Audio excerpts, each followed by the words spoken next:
Baldur's Gate 3, a game where you can be anyone you want to be. So, what if I wanted to be Steve from Minecraft?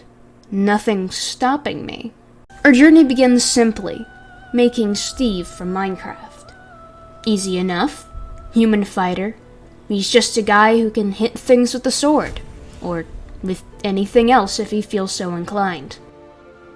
I picked the easiest difficulty, because this is Steve's world and everyone else is just sharing his LAN connection. We skip the intro because Big Brother YouTube is always watching, and we're skipping the other big cutscene because there are no cutscenes in Minecraft. The credits don't count. Steve spawns in and realizes he forgot what mod pack he installed and is really confused about what's going on around him. All he knows is that there's a weird squid tentacle thing in his head, and he doesn't really like it because squids in Minecraft are somewhat unnerving. As he tries to escape this weird structure, Steve encounters a weird brain thing that is attached to something it calls a husk. Steve knows what husks are and promptly kills it. There is no mercy for hostile mobs in Steve's world.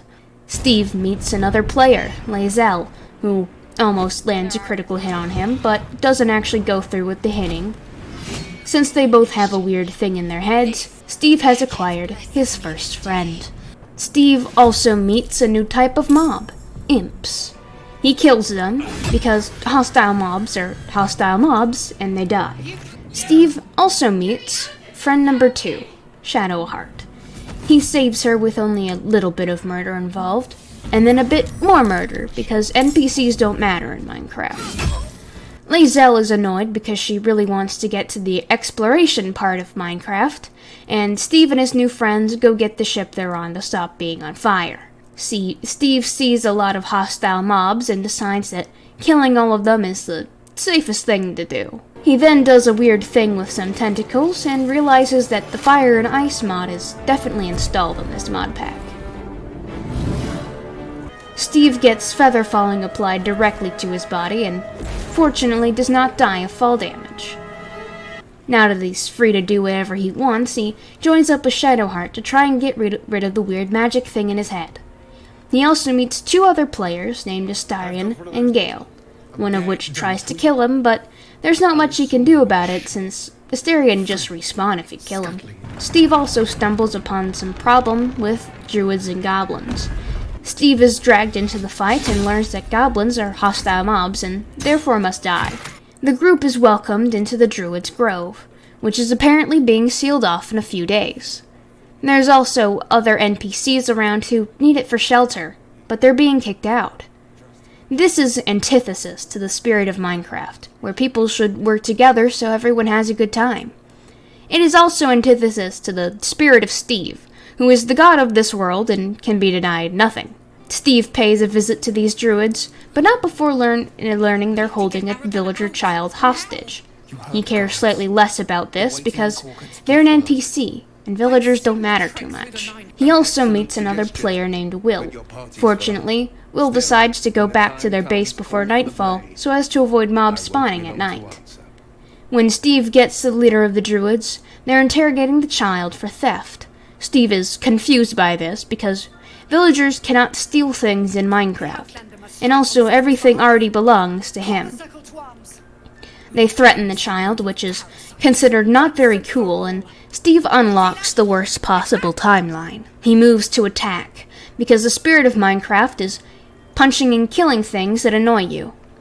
However, while Steve and his friends cannot die, as they respawn, he forgot about the other NPCs, who do not respawn. It doesn't take long for Steve to discover the entire camp has been killed, and he grabs the experience and items, because free loot. He also learns how to phase through a locked door. So does everyone else. I don't know how this happened. Despite the fact Steve caused the needless slaughter of 20 or so refugees and even more druids, the leader of the refugees thanks Steve for accomplishing absolutely nothing, and in fact made the situation much worse. Steve continues to explore, and uses Wyll's gamertag to find her again after she ran off. She's been put in a prison, which is really not cool, and while she could mine out of the prison, she's in danger because the 2 tieflings are calling her ugly. bullying and harassment are not allowed in Steve's Minecraft server, so he kills them. This apparently does not make Steve's friends very happy with him. Maisel wants to talk to a very much dead tiefling, so she's sent back to base while Steve figures out how to tell her that he killed her NPC. Fortunately, he's distracted by a stone temple, which is being looted. Steve tells him about the husks and imps and weird modded squids at that big ship, and the looters leave. Which is good, because that means Steve does not have to keep killing. Unfortunately, Steve ignores the #1 rule of Minecraft. He digs straight down and is attacked. Hostile mobs have to die, and now Steve gets to loot a temple. One of the rooms is filled with skeletons. None of them use bows, which is really weird for skeletons, but Steve knows how to handle skeletons, so everything works out, and by that I mean everything dies again. However, there's a weird talking skeleton, and Steve is so surprised that he accidentally gives it enough time to run away after he answers a question. There's no save scumming in Minecraft, so Steve must live with the consequences of his actions. The other room in the temple has a big sarcophagus. Steve forgets how temples work in Minecraft and opens it.